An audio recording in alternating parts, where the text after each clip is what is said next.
evening. Welcome to the Face of Pro-Life.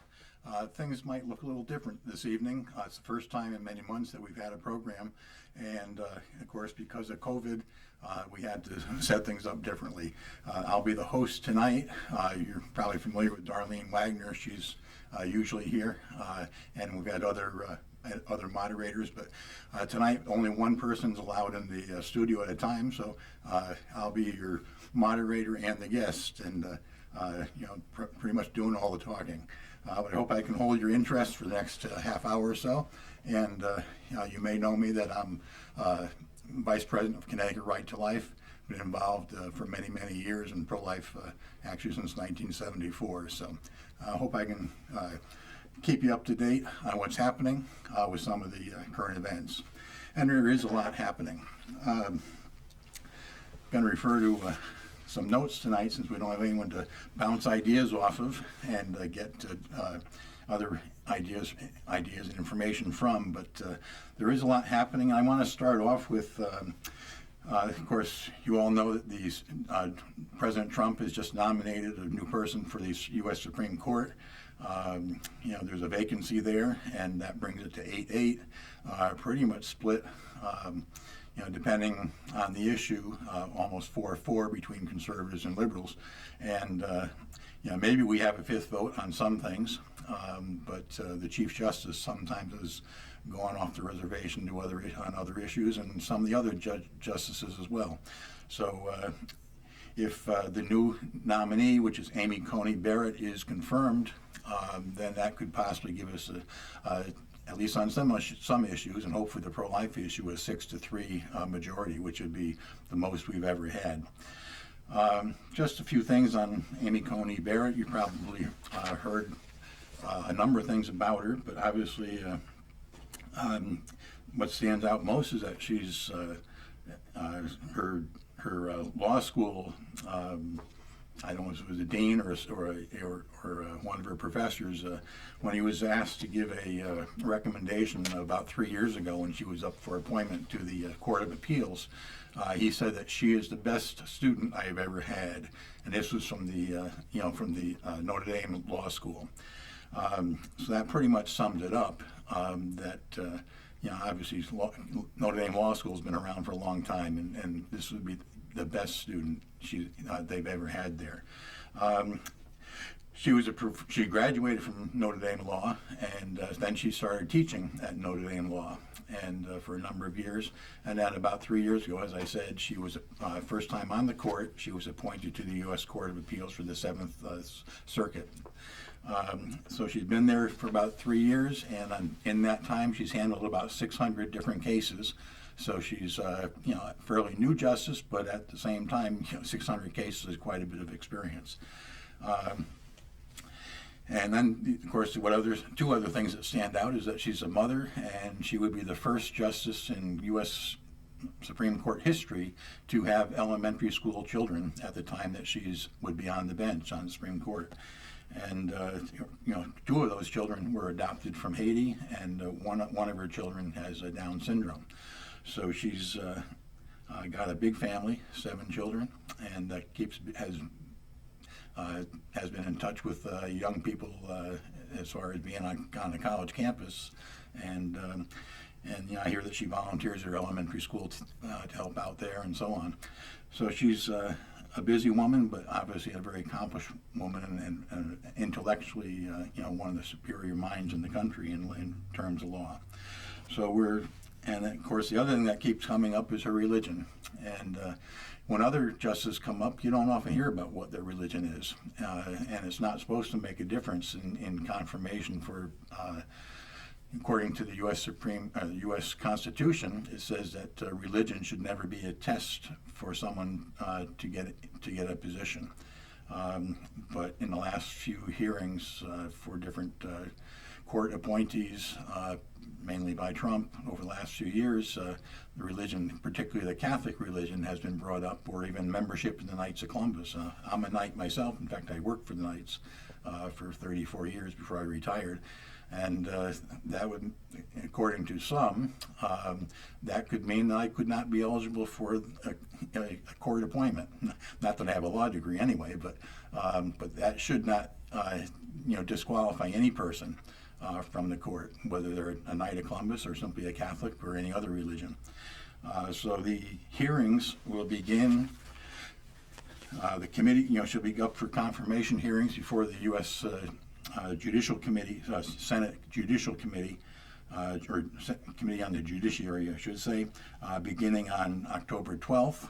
I'm not sure if this program will air on or before that, but they'll begin then. So that's, and then about 10 days later, the Judiciary Committee will have a vote, and 7 days, a week after that, on the 29th, which is only 4 days before, 4 days or so before the election, it'll come up for a vote in the U.S. Senate, and hopefully, to us, it seems like she's very well qualified, and we hope that President Trump's nominee will be approved. The opposition, of course, as I mentioned, some have come out against her because of who she adopted, the children from Haiti. Some have come out against her because of her religion, and thinking that that her religion will get into the issues, particularly on abortion or other similar cases. But when she testified 3 years ago, she said that she's what they call an originalist.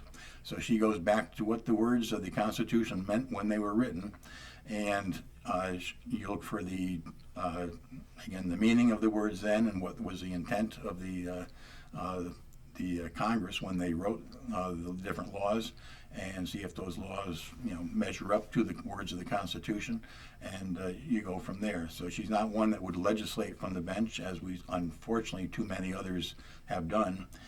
And you can pretty much she was after law school, she clerked for Justice Scalia, who was also an originalist, and she said that she's basically in his mold. Again, looking for the history behind the intent of the legislation. So that makes it somewhat predictable.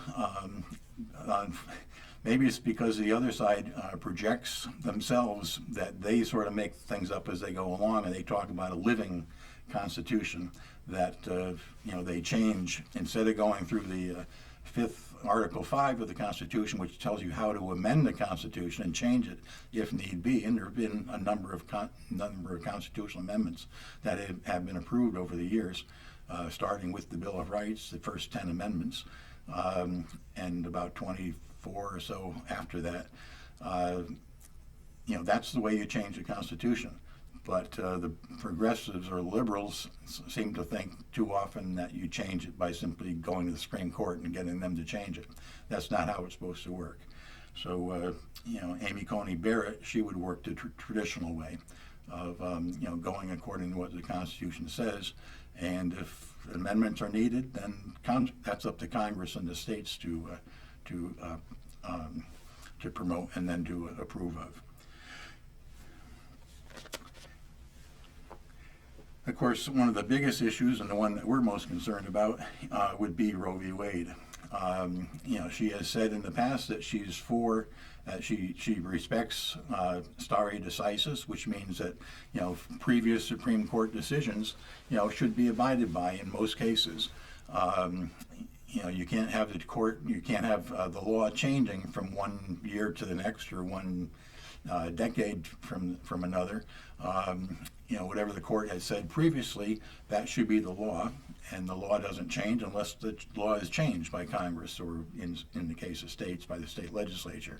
But if there is no new legislation changing something, certainly the Constitution doesn't change unless there's a constitutional amendment. So, whatever they say goes for one case after another, as long as the facts and the law, would fit that case. So again, she would abide by stare decisis, though she wasn't a blanket approval of it. There have been some cases over the years where a case was decided and then sometimes not too long after, sometimes decades later, they've just found that just simply does not work.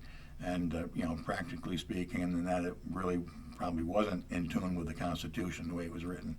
And, they have reversed a number of cases over the years.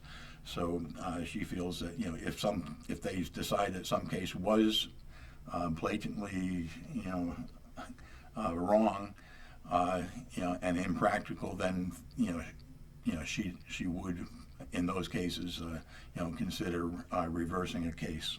And we're hoping that one of those cases would be Roe v. Wade, of course, and Doe versus Bolton, which is a companion case handed down the same day back in 1973, both concerning abortion. So that's where we're at, as far as the nomination, as far as the candidate, and as far as the schedule for approving her to the Supreme Court. Of course, we're interested in what happens if an abortion case does get to the court, and what would it take to overturn that Roe v. Wade. One case, of course, on this timing, the progressives, they're concerned that there will be a case coming up just in a few weeks, beginning in November, I believe, concerning Obamacare. And that they're concerned that if she's there before that case is heard, that she might vote against it and help overturn it. If she were not on the bench by then, and she misses the debate in the court, then she would not be able to vote on it late, even if she was appointed a few days or a few weeks later. So that's one thing that they're concerned about. The court has just started the session. It always starts every year, 2 sessions, one in October and then one in, I believe, is January. So they are starting to hear cases now and still are deciding on which cases to take for this fall or October session. But we know that the Obamacare is one of those.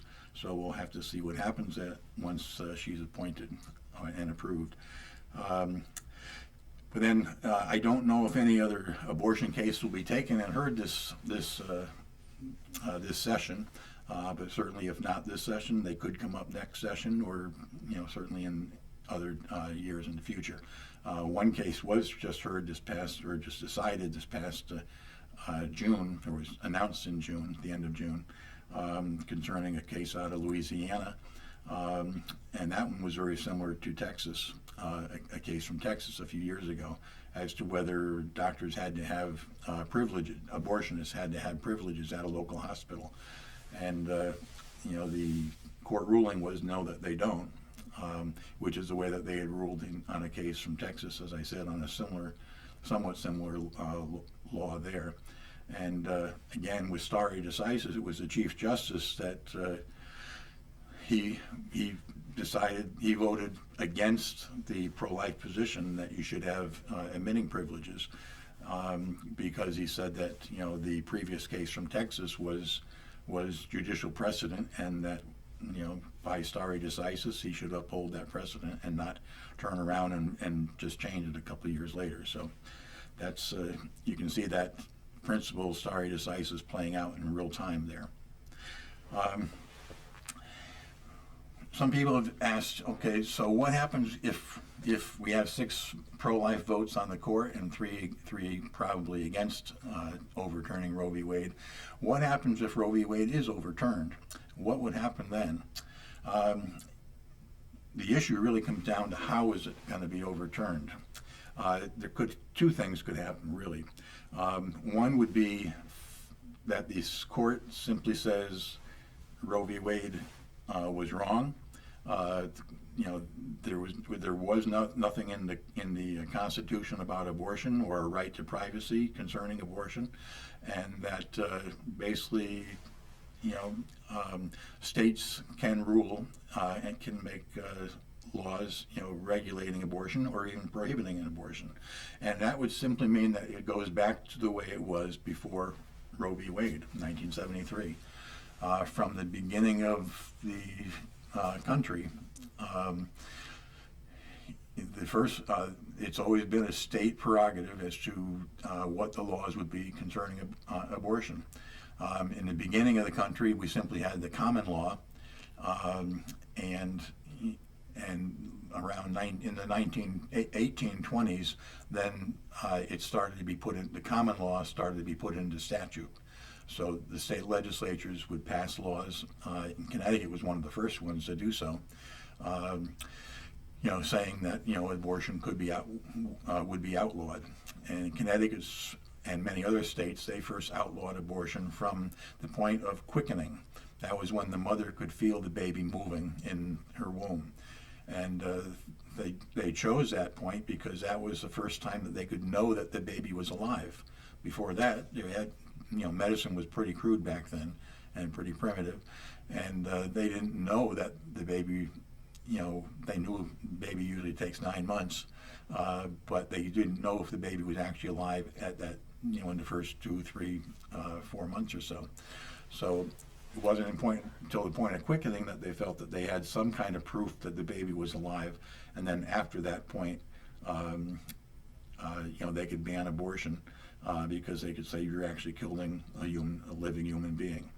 Before that, she may have had a miscarriage or even abortion, but you couldn't know. No one else could know whether that baby had been alive, in the womb or not. Of course, today with ultrasound, we can tell pretty early, that the baby is alive, and other ways, pregnancy tests and so on. At least there's a baby there. So it was basically because of the evidence that was available at the time that's why they chose, quickening as the point. But in any case, it was the states, they were able to pass these laws, and they were, on the books for over 100 years, nearly 150 years, before they were overturned by Roe v. Wade. And Roe v. Wade overturned the laws of all 50 states. Some of them, did allow for some abortions, but none of them allowed for abortions on demand throughout any point in pregnancy, which is exactly what Roe v. Wade does even today. So, again, the first thing, if Roe v. Wade were overturned, then it could go back to the states, and then the states could start enacting laws like they were doing up until 1973. Back in the few years before Roe v. Wade, there were about a dozen states that had started to liberalize their laws. And when I say liberalize, that meant that they were, let me back up.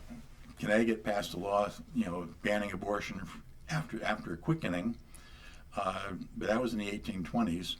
In 1860, Connecticut updated the law and said, we now know that through science, that life begins at conception.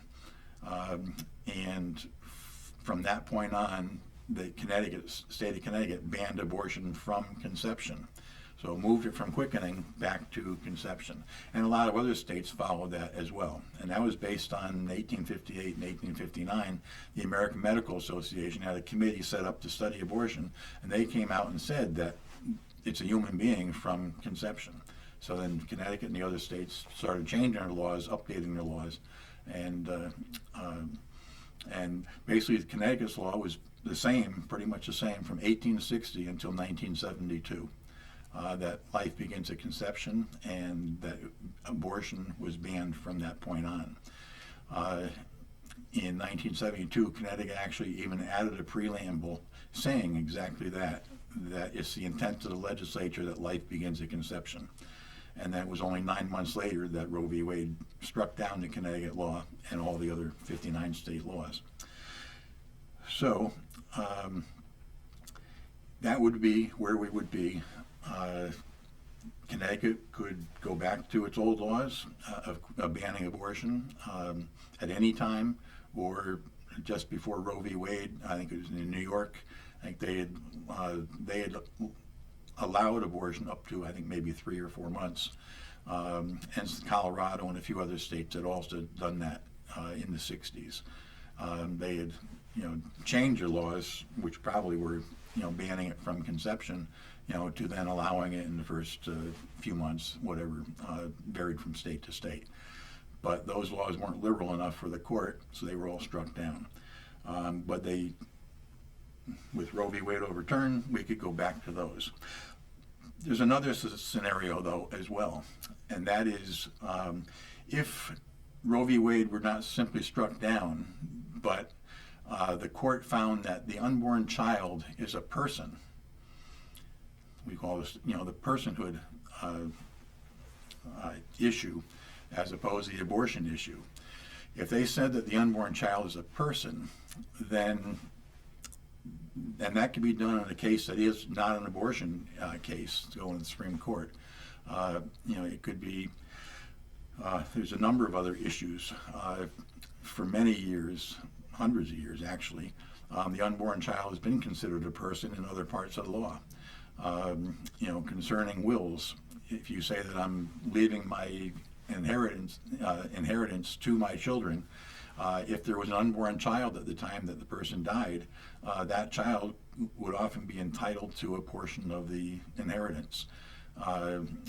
There's been over 35 states now have fetal homicide laws on the books, which say that if an unborn child is killed in a non-abortion situation, someone attacks the mother and the baby dies, and maybe the mother dies as well, or just the baby dies, then that person, the perpetrator, could be held responsible for a homicide of the unborn child, a fetal homicide. And there's some other instances where an unborn child could suffer injuries and so on. So those are parts of the law that have been around for a long time, in which the child is considered, the unborn child is considered a human being, hence the person. And if any of those cases could go to the Supreme Court, and the court would say that it's a constitutional person, not just a legal person, but a constitutional person, that when they wrote the Constitution, when they used the word person and equal protection and due process of law, that it applied to that unborn child, then that could create a whole new ballgame. And then you're saying that the unborn child is a person. Every person has equal rights, so that would mean the unborn child has an equal right to life as the mother has an equal right to life, or an equal right, any kind of rights. Of course, they'd be rights that only an unborn child, has limited capabilities. Unborn child's not going to vote, drive a car, things like that. But the unborn child does have a life, and it's entitled. If it were declared to be a constitutional person, then it would have at least that right to life, if not other rights. It already has, as I said, rights to inheritance and so on. So that would be the other scenario. And there is a new movement in the right to life movement. Of course, you're all familiar with, since Roe v. Wade, and even before actually, there have been many right to life groups throughout the country, pretty much in every state, sometimes many groups in each state. And, they've been trying to fight abortion per se. But on the other hand, it's also been sort of out there that, we also obviously want to protect the child, and that because the unborn child is a human being. And so, again, if we can establish that in the law, based on the Constitution, then the courts all over the country would have to start weighing, the person of the unborn child against the, even if it still is a right to privacy concerning, the woman's body, they would have to weigh that against the life of the child. And then you're going to have a more equal balance between the two rights, basically between the mother's right to life and the child's right to life. And, that's basically where, over the years, the pro-life movement has come up with a number of proposed constitutional amendments. And what I just described is pretty much what's written into those amendments, that, no procedure would be allowed except those to save the life of the mother, and to try to save the life of the child if that were possible. But in no case would you be deliberately able to go in and take the life of the child. So that's why it's so important that we have Amy Coney Barret, that her nomination is pending right now. Certainly I encourage you to contact your U.S. senators here in Connecticut, Murphy and Blumenthal. They're not likely to vote for her, but at least we can maybe blunt their opposition to her and slow them down a bit. Hopefully, it seems like their only real ammunition they're trying to use against her right now is the coming Obamacare case, and of course Roe v. and of course abortion, and it doesn't look like they're going to try to attack her personally, other than I mentioned. I think they've gotten bruised in the past by trying to go after her religion and certainly going after her kids, but that won't stop some of them. But hopefully it'll blunt their attacks, and based on her judicial record and her whole career, we certainly hope that she would get to be approved. So please keep Amy Coney Barret in your prayers, and call your U.S. senators. They're either their Connecticut office or their Washington office, or send them an email on the internet. Just go to their websites, and you can let our U.S. senators know how you feel. Of course, will only go to the Senate. It doesn't go to the House of Representatives. They don't have to vote on it. It's only the Senate that votes on confirmation, and so it's important to let them know, and give the president some support as well. Let the White House know that you're behind him on this nomination.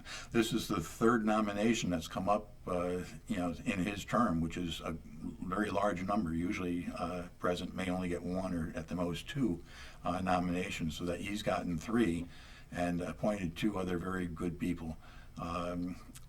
So this they're hopefully going to be making a difference as these pro-abortion or abortion-related cases or personhood cases start to come up to the court.